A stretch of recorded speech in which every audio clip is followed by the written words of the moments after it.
भारत के उत्तर पूर्व में मौजूद असम राज्य अपनी प्राकृतिक खूबसूरती, शांति और सांस्कृतिक विरासत की वजह से हमेशा से ही यहाँ पर घूमने आने वाले पर्यटकों के लिए एक आकर्षण का केंद्र रहा है।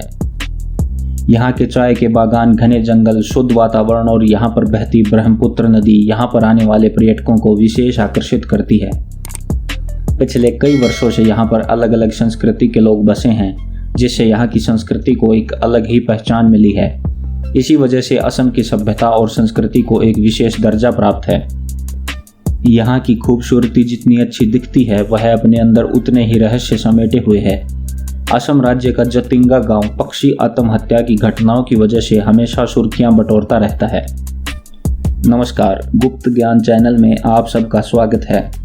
क्या आप जानते हैं, जापान के माउंट फूजी के घने जंगल जिस तरह से इंसानों की आत्महत्या करने के लिए जाने जाते हैं, उसी तरह मानसून के मौसम में यहाँ के आसमान की रहस्यमयी रात में मंडराने लगता है मौत का काला साया। यहाँ पर पक्षियों का झुंड आता है और आत्महत्या करता है।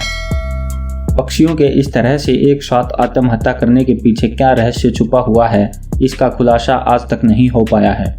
पक्षियों की आत्महत्या की वजह जानने के लिए यहाँ पर कई शोध हो चुके हैं, मगर आज तक प्रकृति के इस रहस्यमय राज से पर्दा नहीं उठ पाया है। असम के कछार स्थित इस घाटी के रहस्यों को जानना जरूरी है। जतिंगा गांव असम की राजधानी गुवाहाटी से करीब 300 किलोमीटर दूर है। इस गांव के पास जो शहर है हाफलोंग टाउन, वह यहाँ से तकरीबन 9 किलोमीटर दूर है।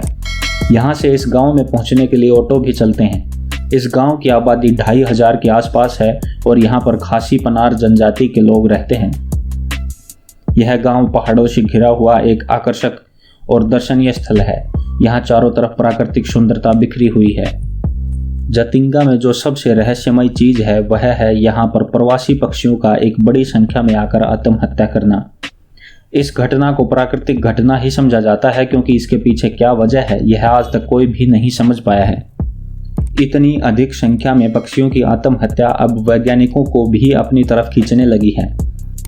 ऐसा भी नहीं है कि यहाँ पर सिर्फ प्रवासी पक्षी ही आत्महत्या करने के लिए आते हैं, जबकि यहाँ के स्थानीय पक्षी भी इस जगह पर आत्महत्या करते हुए देखे गए हैं। बरसात के मौसम में यहाँ पर पक्षियों की आत्महत्या करने की बातें सामने आती हैं। इन महीनों यानी सितंबर से नवंबर में शाम को 6 बजे से लेकर रात को करीब 10 बजे तक ही पक्षियों में आत्महत्या करने की प्रवृत्ति देखी जाती है। यह सिलसिला सिर्फ रात के समय में देखा जाता है, जब यहाँ पर अंधेरा होने लगता है और यहाँ पर धुंध बढ़ने लगती है। इस समय में पक्षियों पर क्या प्रभाव पड़ता है, इसके बारे में कुछ भी नहीं कहा जा सकता। यहाँ के स्थानीय लोग इन पक्षियों को कभी न तो परेशान करते हैं, न ही वे इन्हें मारने की कोशिश करते हैं। यहाँ के स्थानीय लोगों का यह मानना भी है कि इस गांव पर किसी आत्मा या प्रेत का साया है। गांव के लोगों का यह मानना है कि इन पक्षियों के भेष में बुरी आत्माएं उनके इस गांव पर हमला करती हैं, जबकि कुछ लोगों का तो यह मानना है कि पक्षियों में सिर्फ कुछ ही प्रजातियां जो उन बुरी प्रेत आत्माओं की बात नहीं मानती हैं, वे उन्हें मार देती हैं। एक महत्वपूर्ण और रहस्यमयी बात यह है कि यहाँ पर ज़्यादातर अवयस्क पक्षी ही आत्महत्या करते हैं। एडवर्ड पिचर्ड गी नाम के एक ब्रिटिश भारतीय ने, जो कि प्रकृति प्रेमी था, वह 1960 के दशक में इस घटना को सबसे पहले सामने लाया। वे एक मशहूर पक्षी विज्ञानी सलीम अली के साथ इस जतिंगा गांव में गए थे। उस समय ये इस रहस्य के इस निष्कर्ष पर पहुंचे थे कि यहाँ पर मौजूद तेज हवा और कोहरा यहाँ पर हो रही पक्षियों की मौत का कारण है। एक रिसर्च के अनुसार यह भी पाया गया कि अधिकतर अवयस्क पक्षी जो यहाँ पर अधिक संख्या में मरते हैं, वो तेज हवा को सह नहीं पाते हैं और वे गांव से आ रही रोशनी की तरफ जाते समय हवा के तेज बहाव की चपेट में आ जाते हैं और घरों या पेड़ों से टकराकर मर जाते हैं। भारत सरकार ने इस अनसुलझे रहस्य को सुलझाने के लिए प्रसिद्ध पक्षी विशेषज्ञ डॉक्टर सेन गुप्ता को नियुक्त किया था।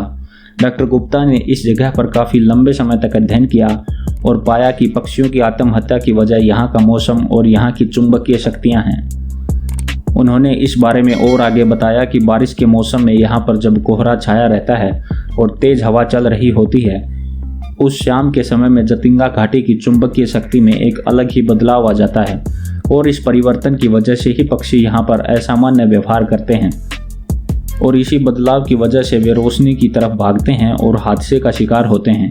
इससे बचने के लिए उन्होंने यह सलाह दी थी कि ऐसे समय में गांव में रोशनी करने से जितना हो सके उतना बचना चाहिए। इस सलाह से यहाँ पर होने वाले पक्षियों की मौत में 40% की कमी आई है।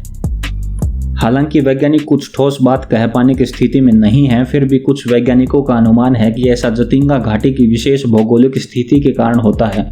तो कुछ राज्य में होने वाली वर्षा को इससे जोड़कर देखते हैं। वैज्ञानिकों के एक शोध से यह पता चलता है कि यहाँ पर मरने वाले पक्षियों में जो प्रजातियां पाई गई वे ज़्यादातर पानी के आसपास रहने वाली प्रजातियां हैं। इससे इस बात का संबंध राज्य में होने वाली वर्षा और बाढ़ से लगाकर देखा जाता है।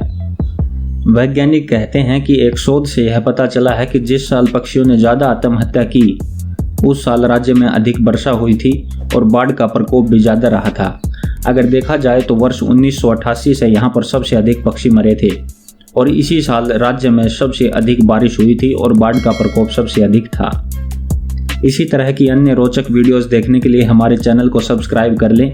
हमें कमेंट करके बताएं कि आपको इन पक्षियों की आत्महत्या की वजह क्या लगती है। वीडियो अच्छी लगी हो तो लाइक और शेयर जरूर करें।